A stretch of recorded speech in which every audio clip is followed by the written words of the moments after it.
Property విషయంలో confusion గా ఉన్నారా? గేటెడ్ కమ్యూనిటీలో ఫ్లాట్ తీసుకోవాలా లేదా విల్లా తీసుకోవాలా?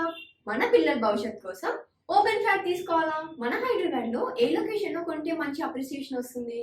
మరి నమ్మకమైన ప్రాపర్టీ కొనాలంటే నమ్మకమైన గైడ్ కావాలి కదా. ప్రాపర్టీ అడ్వైజర్ కోసం సంప్రదించండి వరాహస్వామి ప్రాపర్టీ గూగులర్. కాంటాక్ట్ 7207218485. జై శ్రీమన్నారాయణ. జ్ఞానానందమయం దేవం నిర్మలా స్ఫటికాకృతిం ఆధారం సర్వవిద్యానాం హయగ్రీవ ఉపాస్మయే. మీరు మేషలగ్నము మేషరాశి వారు అని చెప్పడానికి 10 కారణాలు. అవి ఏమిటంటే, మీ అభిప్రాయాలు పెద్దగా పట్టించుకోకపోయినా, మీరు సాహసవంతులు, దుడుకు స్వభావం కలిగిన వారైనా, చిరుతిండ్లు ఇష్టపడేవారైనా, ఎప్పుడూ పెద్దగా బోరు ఫీల్ అవ్వని వారైనా కూడా, తొందరగా ఆవేశపరులైనా కూడా, అందరికంటే ముందు ఉండాలి అనుకునే వారైనా, అందరితో పాటే నేను అనుకునేవారైనా, మంచి సలహాలు చెప్పగలిగేవారైనా కూడా, ముక్కుసూటిగా ఉండేవారైతే, అవసరమైన వాటిని సీరియస్గా తీసుకునేవారైనా, అంటే దీన్ని జీవితాన్ని తేలికగా తీసుకునేవారైతే మీరు తప్పకుండా మేషరాశి వారే అవుతారు. జ్ఞానానందమయం దేవం నిర్మలా స్ఫటికాకృతిం ఆధారం సర్వజ్ఞానం హయగ్రీవ ఉపాస్మయే. మీరు వృషభ లగ్నము వృషభ రాశి వారు అని చెప్పడానికి 10 కారణాలు. అవేమిటాయంటే, స్థిరమైన అభిప్రాయాలు ఉద్దేశాలు ఉన్నవారైతే, అంటే వృషభ రాశి స్థిర లగ్నం, మంచి సుఖాలాసులు, అంటే ఎప్పుడు కూడా సుఖంగా ఉండాలని కోరుకునేవాడు, అనుభవానికి ప్రాధాన్యత ఇచ్చేవాడు, రిస్క్ తీసుకోవడానికి ఇష్టపడని వాడు, మీరు పెద్ద విమర్శకులైతే, స్వతంత్రంగా ఉండాలనుకునేవారు అయితే, అప్పుడప్పుడు నాటకీయత ప్రదర్శించేవారైతే, అంటే నటిస్తూ ఉంటారు వీళ్ళు, సహాయం చేసేవారైతే, ఇతరులకు కూడా సహాయం చేసేవాళ్ళైతే, మీకు నమ్మదగిన వారు అని అనుకుంటే, ఎంత కష్టపడడానికైనా వెనుకాడని వారు అయితే మీరు తప్పకుండా వృషభ రాశి వారే అవుతారు. వృషభ లగ్న వివాహ యోగాలు. వృషభ లగ్న జాతకులకు సప్తమాధిపతి కుజుడు, లగ్నాధిపతి కలత్రకారకుడు శుక్రుడే కావడంచే శుక్రుడి యొక్క బలం చాలా అవసరం. అదేవిధంగా స్త్రీ జాతకంలో కుజుడు వివాహకారకునిగా చెప్పబడంతో కుజుడిని కూడా ఇదే విధంగా విచారణ చేయవలసి ఉంటుంది. లగ్నము శుక్రుడు, సప్తమాధిపతి కుజుడు, భాగ్య వ్యయాధిపతిగా శనిని ఇదే విధంగా చంద్రాతో బలాన్ని విచారణ చేసి నిర్ణయించవలసి ఉంటుంది. వృషభ లగ్నం వారికి సంబంధించిన వివాహ యోగాలను పరిశీలిస్తే, కుజుడు లేదా శుక్రుడు 3, 6, 10, 11లో ఉన్నప్పుడు వివాహ అనంతరం, అంటే వివాహం తర్వాత వీళ్ళకి భాగ్యయోగం అనేది చెప్పవచ్చు. అంటే వివాహం తర్వాత వీళ్ళకి బాగా కలిసి వస్తుంది. కుజుడు వృశ్చికం అందుండి, అంటే వృశ్చికం అనేది కుజుడికి స్వక్షేత్రంలో ఉండి శని చేత చూడబడిన 2 వివాహాలనేవి జరుగుతాయి.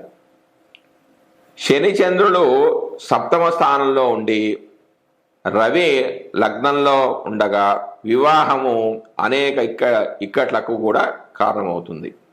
వివాహం కాకపోవడం లేదా ఆలస్యం కావడము, ఇందులో ఏదో ఒకటి జరిగే అవకాశం అనేది ఉంది. శని 12, రవి 2లో ఉండగా, అంటే పాప అర్గలం, అంటే ఆ లగ్నానికి వృషభ లగ్నానికి ద్వితీయంలో రవి, వెనక అంటే 12వ స్థానంలో శని ఉంటే దీన్ని బలహీన శుక్రుడు అని అంటారు. శుక్రుడు బలహీనమైన అవివాహితులుగా, అంటే వివాహం కానివారుగా జీవించే అవకాశాలు కూడా ఉన్నాయి. అంటే వివాహం కాకుండా అలాగే ఉంటారు. శని షష్టమంలో, అంటే 6వ స్థానంలో, రవి 8వ స్థానంలో కుజుడు బలహీనుడైన అంటే వారి సప్తమాధిపతి కుజుడు కాబట్టి శుక్రుడు ఈ యొక్క కుజుడు బలహీనుడైతే వివాహం అనేది బలహీనుడైతే వివాహం అనేది జరుగుతుంది. రవిచంద్రులు శుక్రునికి 2 లేదా 12 ఎక్కడున్నా కూడా వివాహం అనేది జరగదు. బుధుడు అస్తంగతుడై ఉండగా అంటే ఏ గ్రహంతోనైనా కలిసి ఉండగా అస్తంగతుడై ఉండగా ద్వితీయంలో ఏదైనా గ్రహం వక్రగతిలో ఉన్న వివాహం అనేది వీరికి జరగదు. రాహు లేదా కేతువు సప్తమంలో లేదా నవమంలో క్రూర గ్రహాలతో కూడిన అంటే పాపగ్రహాలతో కూడి ఉంటే, పాపగ్రహాలంటే కుజుడు, రవి, శని ఈ గ్రహాలతో కలిస్తే వివాహం జరగదు. లేకపోతే ప్రేమ వివాహం జరిగే అవకాశం ఉంటుంది. కొందరి జీవితంలో అసలు వివాహం జరగదు, ఒక వివాహం జరిగినా కూడా ప్రేమ వివాహం జరిగే అవకాశం ఉంది. లగ్నంలో చంద్రుడున్న కలత్రంపై ప్రీతి కలిగి ఉంటారు. ఎందుకంటే వృషభం అనేది చంద్రుడికి ఉచ్చస్థానం కాబట్టి ఉచ్చస్థానంలో చంద్రుడు ఉంటే కలత్రంపై ప్రేమ అంటే భార్యకు భర్త మీద, భర్తకు భార్య మీద అమితమైన ప్రేమ కలిగి వీరు ఉంటారు. లగ్నంలో శుక్రుడు గురువుతో కలిసిన జాతకులు ఇద్దరితో ఒకేసారి సుఖించుదురు అంటే లేకుంటే 2 వివాహాలు అవుతాయి. కుజుడు 2 లేదా 12లో ఉన్న వ్యభిచారం అనేది చేస్తూ ఉంటారంటే లగ్నానికి అంటే వృషభానికి ద్వితీయంలో కుజుడు, వ్యయంలో అంటే మేషంలో కానీ కుజుడు ఉంటాయి అంటే 2వ స్థానంలో కానీ 12వ స్థానంలో కానీ ఉంటే వీరు వ్యభిచార వృత్తిని అనేది చేపడతారు. వృషభ లగ్నం కుజ నవాంశలై ఉండగా అంటే నవాంశలో కుజ నవాంశలో ఉండగా అంటే నవాంశలో నవమ స్థానంలో మేషంలో కానీ వృచ్చికంలో కానీ కుజ నవాంశలై ఉండగా సప్తమంలో శని ఉన్నా లేదా పూర్ణదృష్టితో చూసిన వీళ్ళకి సుఖరోగాలు అనేవి ఎక్కువగా ఉంటాయంటే ఎక్కువ మందితో కాంట్రాక్ట్ ఉండడం వల్ల వీరు చేయడం వల్ల వీళ్ళకి సుఖరోగాలు అనేవి ఉంటాయి. చంద్రుడు వృచ్చికంలో శుక్రుడు సింహరాశిలో ఉన్న జాతకులు అత్తవారి ధనాన్ని ఆస్తిని పొందుతారంటే వీరికి కలత్ర మూలకంగా వీరికి ధనం అనేది ప్రాప్తిస్తుంది. చంద్రుడు శరీరాశిలో ఉన్న కలత్రం అనేది సున్నితంగా ఉంటుందంటే సౌమ్యంగా ఉంటుంది, భర్త చెప్పిన మాటలు వింటూ ఉంటుంది. అంటే చంద్రుడు సౌమ్యమైన గ్రహం అంటే స్త్రీ గ్రహం కాబట్టి. కుజుడు అష్టమంలో ఉన్న ఆ స్త్రీ కుటిల స్వభావి, ప్రేమ వివాహం అన్న ప్రీతి కలిగి ఉంటుంది. అంటే అష్టమంలో ఉంటే కుటిలంగా ప్రవర్తిస్తూ ఉంటుంది. వీరికి ప్రేమ వివాహం పైన మక్కువ ఎక్కువగా ఉంటుంది. వృషభ లగ్నం వారికి పూర్తిగా చూసుకున్నట్టే వైవాహిక సుఖము చాలా అనుకూలంగా ఉంటుంది. శని 6లో రవి 3లో ఉన్న జాతకులు విశేషమైన ప్రేమను కలిగిన వారు, ధార్మికమైన కార్య ఆసక్తులు అంటారంటే దాన ధర్మాలు చేస్తూ ఉంటారు, దేవాలయానికి వెళ్తూ ఉంటారు, యాత్రలు చేస్తూ ఉంటారు. శుక్రుడు సప్తమంలో ఉన్న కలత్రానికి దాసులవుతూ ఉంటారంటే భార్య అయితే భర్త చెప్పిన మాటలు వింటుంది, భర్త అయితే భార్య చెప్పిన మాటలు వీరు వింటారు. వృషభ లగ్నం రత్నధారణ ముందుగా కెంపు. వృషభ లగ్నానికి చతుర్థాధిపతి రవి, లగ్నాధిపతికి ఈయన శత్రువు అంటే రవికి శుక్రుడికి అసలు పడదు.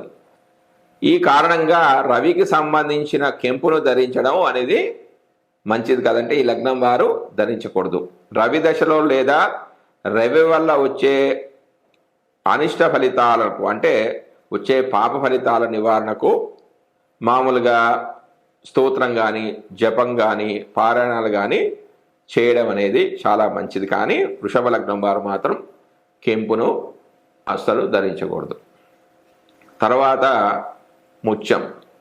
వృషభ లగ్నానికి తృతీయాధిపతి చంద్రుడు, లగ్నాధిపతికి కూడా శత్రువు, అంటే లగ్నాధిపతికి ఈయన శత్రుడు. చంద్రుడు శుక్రుడు వీరికి ఇద్దరికి కూడా శత్రుత్వం ఉన్నది. అంటే చంద్రుడికి ఎవరు కూడా శత్రువులు లేరు, కానీ శుక్రుడు చంద్రుడిని శత్రువుగా భావించడం అనేది జరుగుతుంది. కాబట్టి చంద్రుడికి సంబంధించిన ముత్యాన్ని వీరు ధరించకపోవడమే మంచిది. చంద్ర మహాదశలలో వచ్చే చెడు ఫలితాలను నివారణకు, చంద్ర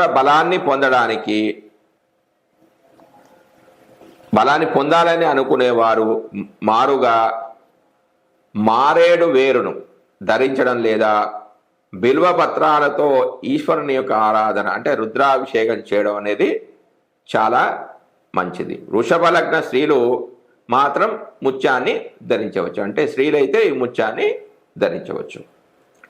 తర్వాత పగడం. వృషభ లగ్నానికి సప్తమ వ్యయాధిపతి ఎవరు?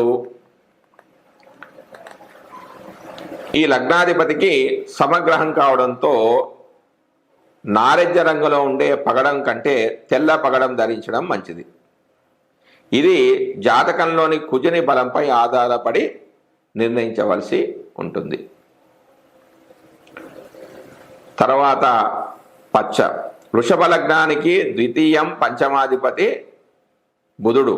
కుటుంబ సౌఖ్యము, మంచి మాట, విద్య, ధనం కోరుకునేవారు బుధునికి సంబంధించిన పచ్చను ధరించవచ్చు. అంటే వీరికిద్దరికి కూడా శుక్రుడికి బుధుడికి మంచి మిత్రత్వం ఉంది, కాబట్టి వీరు వృషభ లగ్న జాతకులు పచ్చని ఉంగరంలో ధరించవచ్చు.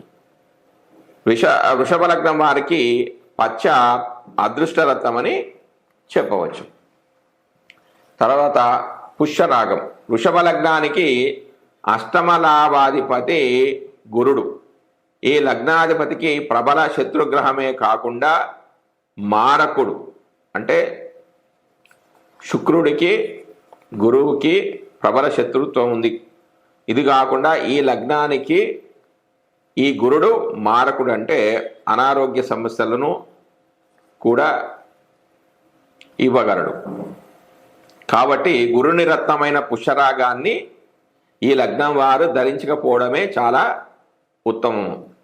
మహాదశలు, ఇతర మహాదశల్లో, అంతర్దశలలో ఇబ్బందులు వచ్చినప్పుడు ఇతర నివారణ చర్యలు చేపట్టడమే వీరికి మంచిదంటే ఆ గురుదశ వచ్చినప్పుడు వీళ్ళు గురువుకి జపం కానీ, దక్షిణామూర్తికి జపం కానీ, స్తోత్ర పారాయణాలు కానీ చేసుకోవడం చాలా మంచిది.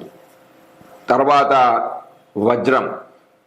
వృషభ లగ్నానికి లగ్నాధిపతి షష్టాధిపతి శుక్రుడు, యోగకారక గ్రహం. లగ్నాధిపతి కావడంతో శుక్రునికి చెప్పబడిన వజ్రాన్ని వీరు ధరించవచ్చు. వృషభ లగ్నం వారు తప్పకుండా ధరించవలసినది వజ్రం. దీనిని జీవరత్నమని చెప్పవచ్చు. తర్వాత నీలం. వృషభ లగ్నానికి నవమ దశమాధిపతి శని. ఈ లగ్నాధిపతి శుక్రునితో మిత్రత్వం కారణంగా, అంటే శుక్రుడు శనికి మంచి మిత్రత్వం ఉంది, ఈ కారణంగా నీలాన్ని తప్పకుండా ధరించవచ్చు. దీనిని అదృష్టరత్నంగా కూడా చెప్పవచ్చు. వృత్తిపరమైన వ్యవహారాలు, పిత్రార్జితం అంటే తండ్రి ద్వారా వచ్చే ఆస్తులు, జాతక బలం కానీ బాగా పెరగడానికి ఈ జాతకులు నీలాన్ని ధరిస్తే మంచి ఉత్తమమైన ఫలితాలు వస్తాయి. తర్వాత గోమేధికం. ఇది రాహుకు చెందినది కావడంతో రాహు ఉన్న స్థితిని కలిసిన గ్రహాల ప్రభావాన్ని పరిశీలించి నిర్ణయించవలసి ఉంటుంది.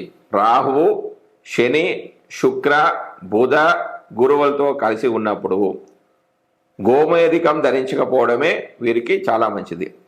మిగిలిన రవిచంద్ర కుజులతో కలిసినప్పుడు రాహు మహాదశలో ఈ గోమేధికాన్ని ధరించవచ్చును. తర్వాత వైఢూర్యం. ఇది కేతుకు సంబంధించిన రత్నం. పైన రాహుకు తెలియజేసిన సూత్రాలనే అన్వయించుకోవాల్సి ఉంటుంది. కేవలం నవరత్నాలే కాకుండా ప్రపంచవ్యాప్తంగా లభించే అమూల్య రత్నాలలో వృషభ రాశి వారు ధరించవలసిన ఇతర రత్నాలు కూడా ఉన్నాయి. Gemini stones for Taurus, ancient birth stones sapphire, traditional stones emerald, diamond, modern birth stones blue tourmaline, rose quartz, aquamarine, amber, tiger's eye ఇలాంటివి కూడా ధరించవచ్చు.